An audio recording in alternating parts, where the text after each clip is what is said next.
The objective for this session today is to introduce our firm, our companies, our view of the market, and hopefully have a good discussion about entering the Saudi markets and more generally partnering towards entering new markets. So we are of the view, and quite clearly, that Saudi is today one of the most attractive markets for healthcare, certainly in our part of the world, most likely broadly in emerging markets, and maybe actually at the global level. The reason is the Saudi market itself is quite sizable. Healthcare spending in Saudi is close to $70 billion. The market today is 75% public, 25% private.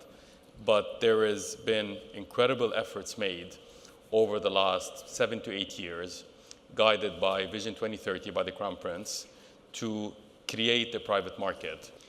A good healthcare business does not necessarily translate to a good healthcare, a successful business in a new market. Because whereas healthcare service is basically guided by global principles, healthcare markets are very local. They have their own regulatory environments, they have their own stakeholders, they have their own stage of development.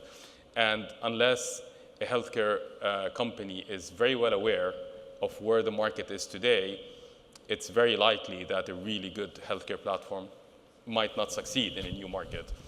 You need to come up with your own model using international models and old local models to create one that actually works, that will achieve the objective. And 35 years experience doing this, in the region altogether. And I haven't seen one single international model that you can actually take it from the States or from Europe and put it in the region. And I don't think it's only the Middle East, I think anywhere in the world, and expect it to work. It won't. You will fail big time. And that's the reason why a lot of these projects fail, is because they try to implement what's out there and take it as an off-the-shelf solution and try to force it on the local